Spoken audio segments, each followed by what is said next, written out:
Hello everyone. तो आज की इस वीडियो में हम लिमिट्स को आगे बढ़ाएंगे। इससे लास्ट वीडियो में हमने जो देखा था वो लिमिट्स का एक बेसिक आइडिया लिया था और फिर उस वीडियो में हमने देखा था कि लिमिट्स एक्चुअली होती क्या हैं, राइट।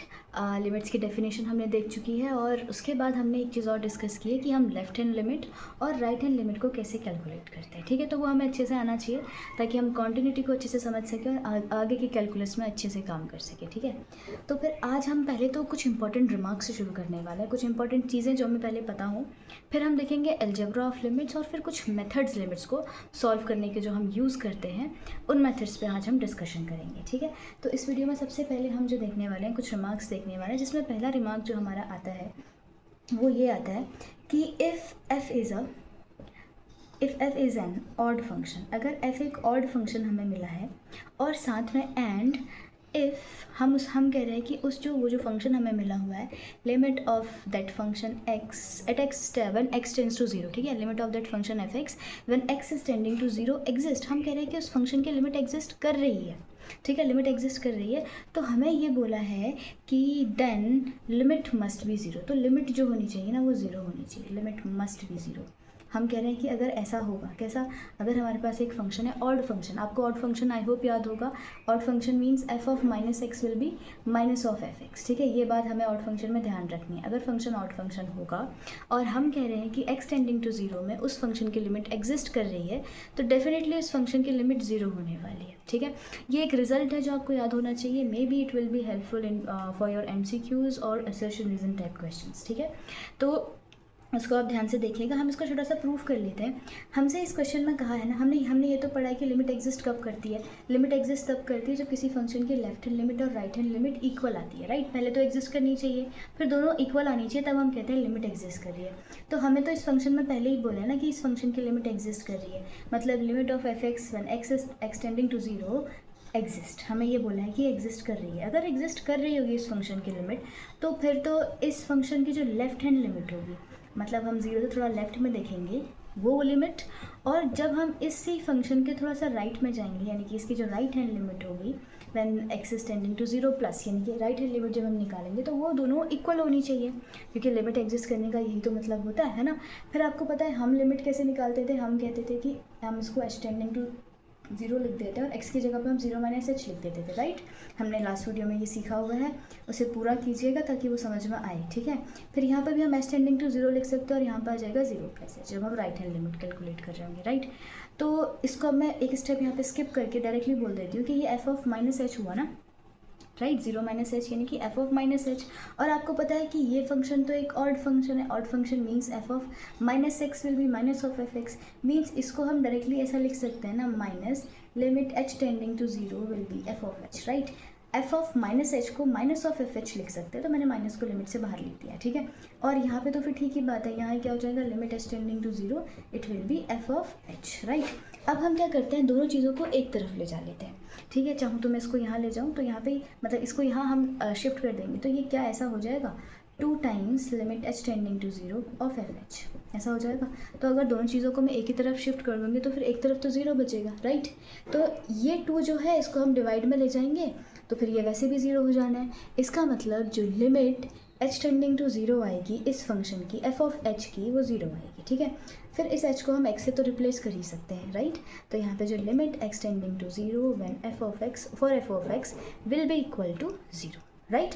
तो हमें यहाँ से क्या पता चला, अगर मेरे पास एफ ऑफ एक्स एक ऑड फंक्शन है और उसकी लिमिट एग्जिस्ट कर रही है तो लिमिट उसकी क्या होनी चाहिए, ज़ीरो होनी चाहिए। एक ये रिजल्ट आपको ध्यान रखना है, ठीक है। अगर हमें कहा है कि ऑड फंक्शन है, लेकिन ये भी ध्यान रखना है, ठीक है, कि एक्स टेंडिंग टू जीरो है, ये सिर्फ इसी बात के लिए हो रही है अभी, ठीक है, बाकियों के लिए हमें चेक करना पड़ेगा, राइट। तो एक तो ये रिज़ल्ट है जो आपको ध्यान में होना चाहिए। फिर इसी से रिलेटेड एक और जो है रिज़ल्ट है जो हमें पता होना चाहिए, वो ये है कि अगर f एक इवन फंक्शन, मैं इसको शॉर्ट में लिख रही हूँ, if f is a even function, अगर इवन फंक्शन है f, यहाँ तो ऑड फंक्शन की बात कर रहे थे, अब f अगर मेरे पास इवन फंक्शन है तो हम ये कह रहे हैं कि limit extending to zero f f x of f of x, ये हम कह रहे हैं कि इसकी लेफ्ट हैंड लिमिट जो है इसकी राइट हैंड लिमिट के बराबर ही आएगी। मीन्स अगर ये क्या है, एक इवन फंक्शन है, ये आपको यहाँ से इसका प्रूफ देख करके समझ में आ भी रहा होगा कि हाँ ऐसा तो हो जाएगा, क्योंकि इवन फंक्शन के केस में हम यहाँ ये जो ये वाला स्टेप है यहाँ पे माइनस नहीं लगा रहे होंगे ना, तो दोनों साइड में तो चीज़ें आ जाएंगी, तो दोनों इक्वल हो ही जाएंगी, राइट। ठीक है, तो हम इसको एक बार फिर भी कर लेते हैं। मेरे पास ये है कि limit x tending to zero, left hand limit अगर हमें एफ ऑफ एक्स की निकालनी है तो लेफ्ट हैंड लिमिट हम कैसे निकालेंगे, limit H tending to zero, it will be F of zero minus h, right, ऐसे ही निकालते हैं लेफ्ट हैंड लिमिट। ठीक है, तो it will be next step जो आएगा वो आएगा limit H tending to zero, हम एफ ऑफ माइनस एच को एफ ऑफ एच लिख सकते हैं। ठीक है, क्योंकि f of zero minus h will be F of minus h, क्योंकि ये इवन फंक्शन है, इवन फंक्शन हमें पता होता है कि एफ ऑफ माइनस एक्स क्या हो जाता है, एफ ऑफ एक्स के इक्वल ही हो जाता है ना। तो यहाँ पे क्या आ जाएगा, एफ ऑफ एच के इक्वल आ जाएगा। ऑलराइट, तो इसी चीज़ को मैं क्या ऐसे लिख सकती हूँ, दोनों को अलग अलग ना निकाल करके मैं इसको ऐसे लिख सकती हूँ, जीरो प्लस एच भी तो लिख सकती हूँ मैं, इसको क्या फ़र्क पड़ जाएगा, है ना। मतलब जीरो माइनस एच था तो उसको हमने ऐसा लिखा, आना यहाँ पे एफ ऑफ माइनस एच चाहिए था। अब क्योंकि इवन फंक्शन है तो एफ ऑफ माइनस एक्स या माइनस एच जो है एफ ऑफ एच के बराबर ही हो जाएगा, राइट। तो यहाँ पे फिर इसको मैं ऐसे भी लिख सकती हूँ, तो ये तो राइट हैंड लिमिट बन गई ना मेरी, इस चीज़ को तो हम राइट हैंड लिमिट बोलते हैं। तो h tending to zero plus, इसको मैं ऐसे बोल सकती हूँ, x tending to zero plus f of zero, f of h लिख देते हैं डायरेक्टली, एच भी क्या एक्स लिख देते हैं क्योंकि हम इसको एक्स में ही लेके आ चुके हैं, राइट। तो ये जो लेफ्ट हैंड लिमिट है वो राइट हैंड लिमिट के इक्वल आ गई है। तो इवन फंक्शन में जो भी लिमिट आएगी वो left hand limit right hand limit के इक्वल आएगी जब एक्स जीरो को टेंड कर रहा होगा, ठीक है, और फंक्शन इवन फंक्शन होगा। तो ये दो रिजल्ट बहुत इंपॉर्टेंट थे जो हमें बिल्कुल लर्न ही होने चाहिए ताकि हम इसको डायरेक्टली अप्लाई कर सकें अगर ऐसा कोई क्वेश्चन मिलता जुलता है हमारे पास आता है। ठीक है, तो दिस इज़ अबाउट 2 रिमार्क्स। अब हम थोड़ा सा एल्जेब्रा ऑफ लिमिट्स को देख लेते हैं कि लिमिट्स का एल्जेब्रा कैसा है। ठीक है, उसके बाद फिर हम उसके इवैल्यूएशन के मेथड्स पे आएंगे। ठीक है, चलिए फिर अब हम एल्जेब्रा ऑफ लिमिट्स देख लेते हैं। ठीक है, लिमिट्स का एल्जेब्रा, तो नेक्स्ट हम चीज़ करने वाले हैं कवर, वो है एल्जेब्रा ऑफ लिमिट्स। ठीक है, तो जो पहली चीज़ है ना एल्जेब्रा ऑफ लिमिट्स में, पहले तो हम यहाँ पे दो फंक्शंस ले रहे हैं। ठीक है, मैंने एक फंक्शन लिया है एफ ऑफ एक्स और एक फंक्शन लिया है जी ऑफ एक्स। इन रिजल्ट्स को बहुत अच्छे से याद रखना है, भूलना नहीं है। ठीक है, क्योंकि जब हम लिमिट्स के क्वेश्चंस को सॉल्व करते हैं तो हमें ये सारी चीज़ें वहाँ पे काम आती है। और हम कभी कभी ऐसा होता है कि हमें तो पता है कि इसको हम ऐसे ओपन अप कर सकते हैं, पर ऐसा होता है कि जो मेन रूल होता है वही फॉलो अप नहीं हो रहा होता। ठीक है, तो हमें ध्यान रखना चाहिए क्या, देखिए अगर मैंने एक फंक्शन एफ ऑफ एक्स ले रखा है और इस फंक्शन की लिमिट एक्स टेंडिंग टू ए में एग्जिस्ट कर रही है, जब x a की तरफ जा रहा है तो f ऑफ x l की तरफ जा रहा है। ठीक है, हमने ऐसा ही कुछ पढ़ा था। और g ऑफ x की जो लिमिट है जब x a की तरफ जा रहा है वो है m। ठीक है, एक को हमने l लिया है, एक को हमने m लिया है। अब l और m का मतलब क्या है, इसका मतलब कि fx और gx की लिमिट जब x a की तरफ को टेंड करते हैं तो एग्जिस्ट करती है। देखिए सबसे पहले लिमिट एग्जिस्ट करनी चाहिए, इसके बाद जो हम अलजेब्रा के बारे में पढ़ने वाले हैं वो तभी और तभी सही होता है जब ये लिमिट एग्जिस्ट करे। अगर इन दोनों में से किसी की भी लिमिट एग्जिस्ट नहीं कर रही है, फाइनाइट लिमिट नहीं है, तो फिर हम नहीं कहेंगे कि ये जो हम यहाँ पे जो रूल्स पढ़ने वाले हैं वो फॉलो होंगे या नहीं होंगे। ठीक है, उसके बारे में फिर हम कुछ नहीं कह सकते, लेकिन वो रूल तभी फॉलो होंगे जब दोनों लिमिट्स एग्जिस्ट करेंगी। ठीक है, तो इसमें जो पहला जो रूल आता है वो ये आता है कि लिमिट ऑफ, इस चीज़ को आप बस देख लीजिए, नोट डाउन भी कर सकते हैं। यहाँ पे एफ ऑफ प्लस माइनस जी, मतलब अगर मैं दोनों फंक्शन का एडिशन या सब्ट्रैक्शन करूँ, ठीक है, और ये फंक्शन जो है एक्स में चल रहे हैं, तो हम इसको ऐसे स्प्लिट करके लिख सकते हैं। स्प्लिट करके means x tending to a, f of x plus है तो प्लस कर दीजिए, माइनस है तो माइनस कर दीजिए, और इसको हमने क्या कर दिया, स्प्लिट करके लिख दिया है। ठीक है, समझ रहे हो ना, हमने दोनों फंक्शन को यहाँ पे ऐड करके लिखा था। ठीक है, एडिशन करके लिखा था, तो हमें दो फंक्शन को हमें अगर स्प्लिट करने की ज़रूरत है तो हम उसको स्प्लिट करके भी लिख सकते हैं, और जो उनकी लिमिट फिर आ जाएगी वो l प्लस माइनस m हो जाएगी। ठीक है, अगर हमें दो फंक्शन ऐसे दे रखे हैं तो। ठीक है, और ये कब होगा, जब दोनों लिमिट एग्जिस्ट कर रहे हैं। अगर दोनों में से कोई भी एग्जिस्ट नहीं करे तो फिर हम इसको फॉलो नहीं करेंगे, दोनों एग्जिस्ट करने चाहिए। फिर यही चीज़ सेम मल्टीप्लिकेशन के लिए भी फॉलो होती है कि अगर मेरे पास कोई फंक्शन है लिमिट एक्सटेंडिंग टू a में, मेरे पास दो फंक्शंस का प्रोडक्ट है, तो हम यहाँ पर भी क्या करेंगे, इन दोनों को स्प्लिट कर सकते हैं। Limit extending to a F of X into limit extending to a G of X, इन दोनों का मल्टीप्लिकेशन करेंगे, और जो भी लिमिट इन दोनों की इंडिविजुअल लिमिट होगी उनको हम आपस में मल्टीप्लाई करेंगे, तो मल्टीप्लिकेशन की लिमिट आ जाएगी। मतलब हमें ऐसा दिया और हमें ऐसा पता है तो हम डायरेक्टली मल्टीप्लाई करके आंसर निकाल सकते हैं अगर दोनों एग्जिस्ट कर रहे हैं तो। फिर ऐसे तो डिवीजन के साथ भी हो जाएगा फिर, है ना। अगर लिमिट जो है किसी फंक्शन की एक्सटेंडिंग टू a में मेरे पास f अपॉन जी है और ये जो है x का ही बन रहा है, तो यहाँ पे क्या आएगा, limit extending to a F of x upon limit extending to a g of x, ठीक है, ये हमने लिया ये अलजेब्रा ऑफ लिमिट्स। इसमें क्या आ जाएगा, इसकी लिमिट एल थी, इसकी लिमिट एम थी, तो हम डायरेक्टली इसको कर सकते हैं। बस यहाँ पे ये प्रोवाइडेड है कि एम ज़ीरो के इक्वल नहीं होना चाहिए। एम ज़ीरो के इक्वल हो जाएगा तो फिर आपको पता है कि वो तो एग्जिस्टिंग फॉर्म हुई नहीं ना, वो इंडिटर्मिनेट फॉर्म बन जाएगी, या डिटरमाइन नहीं कर सकते उस फॉर्म को, वो आ जाएगा, मतलब अपॉन में ज़ीरो आ जाएगा, राइट, अनडिफाइंड हो जाएगा, ठीक है। इसके बाद जो अगली चीज़ हमें याद रखनी है अलजेब्रा ऑफ लिमिट्स में, वो ये याद रखना है कि अगर लिमिट एक्सटेंडिंग टू ए यहाँ पे है और यहाँ पे आ जाएगा के ऑफ एफ एक्स, ठीक है। अभी जब मैंने पीछे एक प्रूफ किया ना, वहाँ पे एफ ऑफ माइनस एच आया था, तो उसको हम माइनस ऑफ एफ एच लिखते हैं, राइट। तो मैंने क्या किया था, माइनस को लिमिट के बाहर ले लिया था। अगर आपको अभी प्रूफ में याद हो तो मैंने माइनस को बाहर लिख दिया था लिमिट के, राइट। तो वैसे ही ये वाला होता है। तो मैं क्या करती हूँ, यहाँ पे के को बाहर ले लेते हैं, जो भी कांस्टेंट टर्म होता है उसको हम बाहर ले लेते हैं। कांस्टेंट टर्म मतलब समझ रहे हो ना, जैसे कि एक्स से मतलब इंडिपेंडेंट ऑफ एक्स होगा, तो उसको हम क्या करते हैं, बाहर लिख लेते हैं, और अंदर ही मेरे पास क्या बचेगा, एफ ऑफ एक्स बचेगा। तो मुझे ये तो पता है कि एफ ऑफ एक्स की लिमिट जो है वो हमने क्या लिखी हुई है, जब एक्स ए की तरफ जा रहा है एल, तो वो के सिंपली क्या हो जाएगा, एल से मल्टीप्लाई हो जाएगा। के जहाँ पे क्या है, एक कांस्टेंट है, ठीक है, के इज़ अ कांस्टेंट। मैं यहाँ पे लिख भी दे रही हूँ कि के मेरा यहाँ पे कांस्टेंट है, ठीक है। अच्छा, उसके बाद जो अगली चीज़ है मेरे को यहाँ याद रखनी है वो ये है, नेक्स्ट चीज़, अगर हम एक मॉडुलस ले लेते हैं, अगला जो फिफ्थ पार्ट जो हमें ध्यान रखना है, अगर मैंने ऐसा लिखा हुआ है कि लिमिट एक्सटेंडिंग टू ए है और यहाँ पे आता है एफ ऑफ एक्स, इसका हमने मॉड लिया हुआ है, तो इसको हम ऐसे लिखें या हम पूरे का मॉड लिख के लिख लें, ये एक ही बात होती है। कभी कभी क्वेश्चंस को सॉल्व करते समय हमें इस बात का यूज़ करना पड़ता है। तो ये अलजेब्रा ऑफ लिमिट को लाइटली नहीं लेना है कि हम डायरेक्टली बस रिजल्ट्स लिख दे रहे हैं, आप इनको प्रूफ भी कर सकते हैं क्वेश्चंस के थ्रू। बस यहाँ पे बस मैं एक क्विक रिकैप कर दे रही हूँ कि ये सारे हमारे पास हैं, ठीक है। क्वेश्चंस के थ्रू हम इजीली सबको समझ सकते हैं, ठीक है। बाकी जब कॉन्टिन्यूटी वगैरह के हम क्वेश्चन करते हैं तो ये सारी चीज़ें हमें वहाँ पर पता होनी चाहिए ऑलरेडी। एंड लिमिट्स में तो ऑफ कोर्स पता ही होना चाहिए, क्योंकि लिमिट्स के क्वेश्चन सॉल्व करेंगे तो कहीं ना कहीं इनका यूज़ हो ही रहा होगा, ठीक है। फिर उसके बाद जो नेक्स्ट चीज़ आती है, ये सब चीज़ें आपको मेंटेन करना है, याद भी करना है, ठीक है, नोट करना है, तो प्लीज़ नोट भी इसे कर लीजिए, ये इंपॉर्टेंट चीज़ें हैं, कहाँ काम आएंगे वी नेवर नो, ठीक है, जब भी इस तरह के क्वेश्चन आएंगे। तो यहाँ पे अगर एफ ऑफ एक्स है, उसकी पावर में आपको जी ऑफ एक्स दिया हुआ है, तो आपको पता है फिर इसकी तो एल लिमिट है, इसकी एम है, तो l raise to the power m हो जाएगा, राइट। अच्छा, उसके बाद जो और बातें हमें याद रखनी चाहिए, एक हमारे पास सैंडविच थ्योरम आती है, हम लिमिट्स में सैंडविच थ्योरम भी पढ़ते हैं।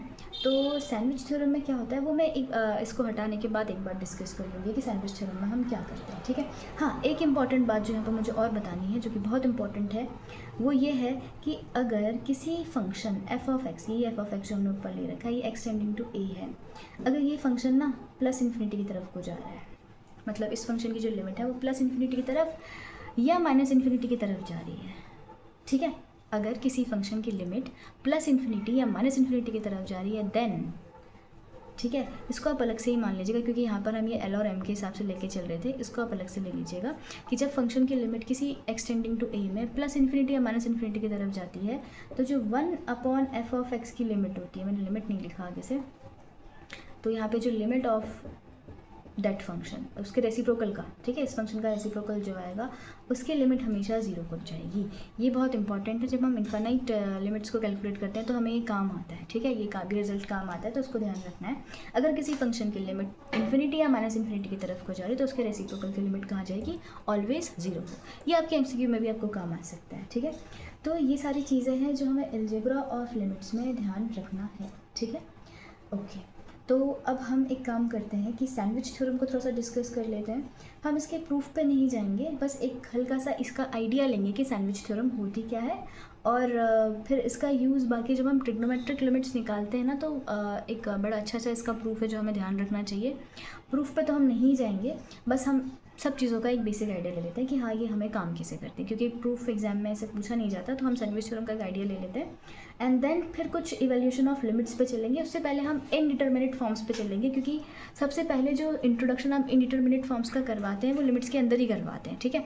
तो पहले मैं सैंडविच थ्योरम बताती हूँ and then we will come to indeterminate forms, okay, then evaluation of the limits. पहले ना हम सैंडविच थ्योरम को वैसे ही समझते हैं। सैंडविच कैसा होता है, जैसे सैंडविच होता है हमारे, हमें दोनों साइड से हम ब्रेड लगा देते हैं, बीच में हम जो भी स्टफिंग डालना चाहें वो डाल देते हैं ना, राइट। तो उस स्टफिंग के पास कोई ऑप्शन नहीं है उन दोनों के बीच में आने के अलावा, राइट, रहने के अलावा। तो वैसे जैसे हम फ्रेंड्स होते हैं तो हम क्या कर रहे हैं, अगर दो ने कह दिया कि हम ऐसा करेंगे, तो जो तीसरा बचता है, मतलब मिड में जो बच जाता है, जो ना यहाँ का वहाँ का हो रहा है, तो वो क्या करता है, थर्ड पर्सन को भी उस चीज़ को एक्सेप्ट करना पड़ता है। ओके ठीक है, अगर दोनों ऐसे ही करें तो हम भी ऐसे ही करते हैं, राइट। तो सैंडविच थ्योरम में भी ऐसा ही होता है। यहाँ पे क्या होता है,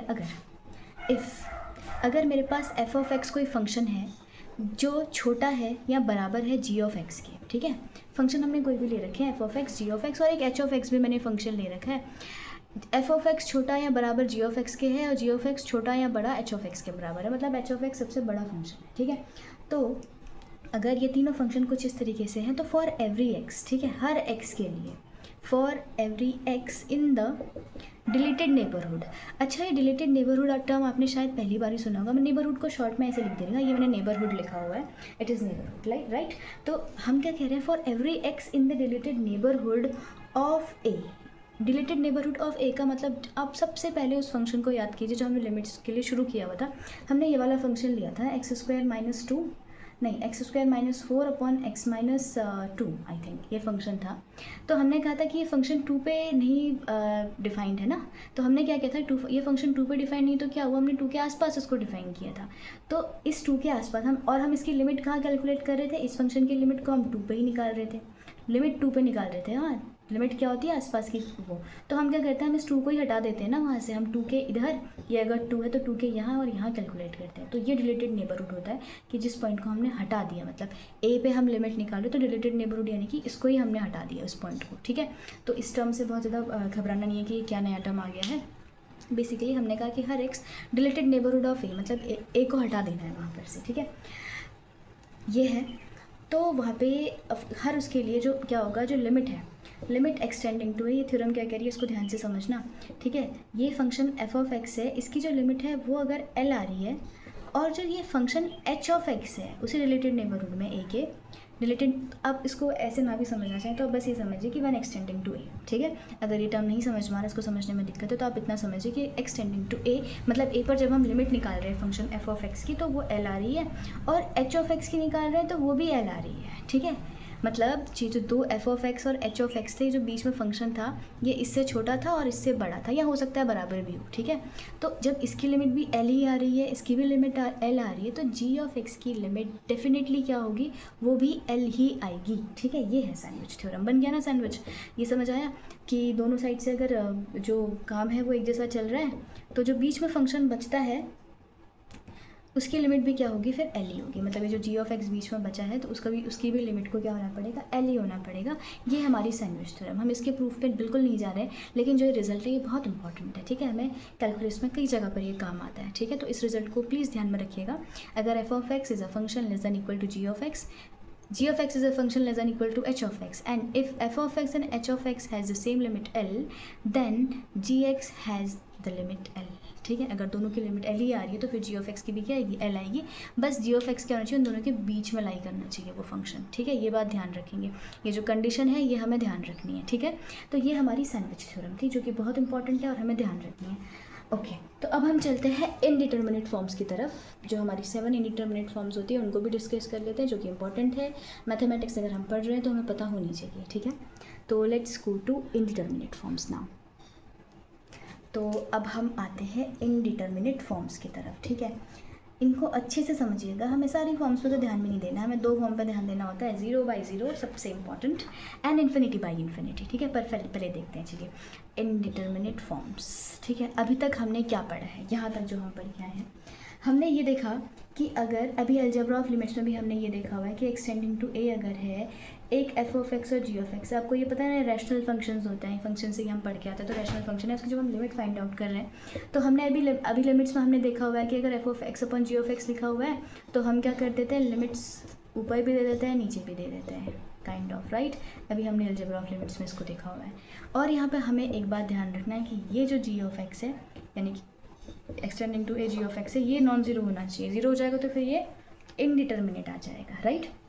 अच्छा, तो अब हम ये जो फॉर्म्स हैं उनको देखते हैं कि कब कैसे चीज़ें चेंज हो जा रही हैं या क्या है।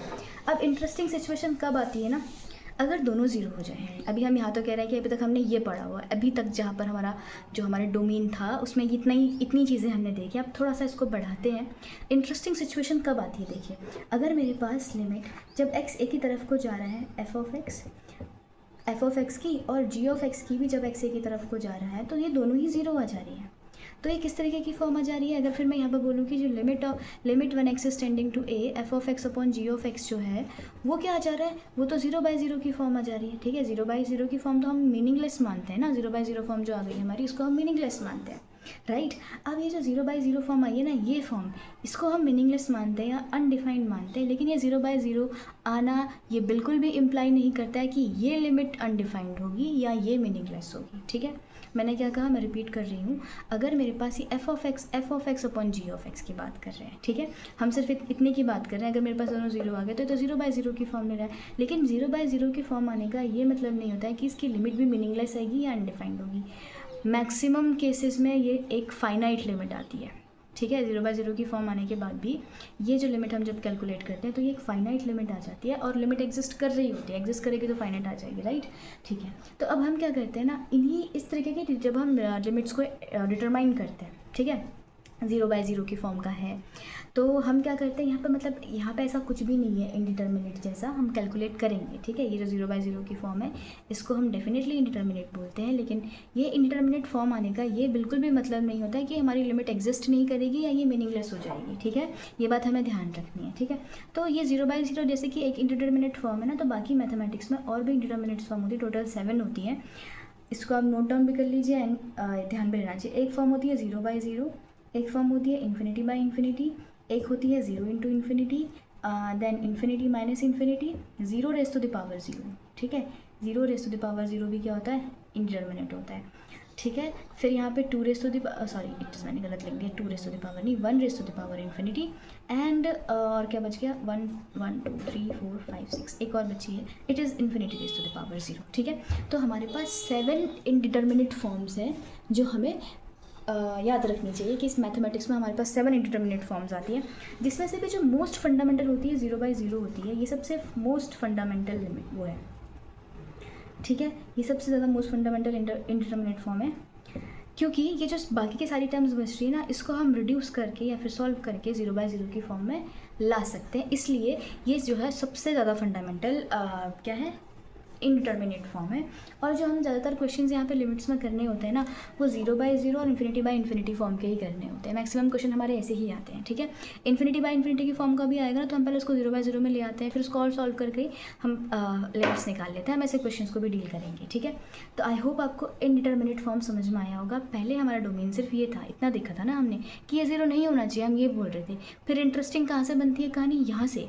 हमने कहा चलो ये तो नहीं एग्जिस्ट कर रहा है ये, अब दोनों 0 हो गए तब क्या होगा, एक 0 नहीं होगा, मतलब ये 0 हो गया बाई चांस, तो फिर तो हम कह रहे हैं इंडिटर्मिनेट जैसी फॉर्म बन रही है। ठीक है, बट अगर दोनों 0 हो गए तो ये इंटरेस्टिंग सिचुएशन है, ये 0/0 की फॉर्म लेगा। 0/0 की फॉर्म तो इंडिटर्मिनेट होती है, पर इसका इंडिटर्मिनेट होने का ये मतलब नहीं होता है कि लिमिट एग्जिस्ट नहीं करेगी या लिमिट भी मीनिंगलेस हो जाएगी, इसका बिल्कुल ये मतलब नहीं होता। मोस्ट ऑफ द केसेस में ये लिमिट जो होती है एग्जिस्ट भी करती है और फाइनाइट भी आती है। ठीक है, फिर हमने कहा कि इंडिटर्मिनेट फॉर्म्स और क्या क्या होती हैं, एक तो ये रही जो कि सबसे फंडामेंटल है, उसके बाद ये 6 और होती है, तो टोटल मिला के 7 इंटरमीडिएट फॉर्म्स हमारे पास आती हैं, जिसमें से सबसे फंडामेंटल जो है वो है 0/0। क्यों है, क्योंकि बाकी जो ये लिमिट्स ये जो इंटरमीडिएट फॉर्म्स हैं, इन सबको हम क्या कर सकते हैं 0/0 की फॉर्म में लिख सकते हैं। उसमें से भी हमने किस पे काम करना है, इन दोनों पे। ठीक है, इन दोनों पे हमारा काम हो जाता है, राइट।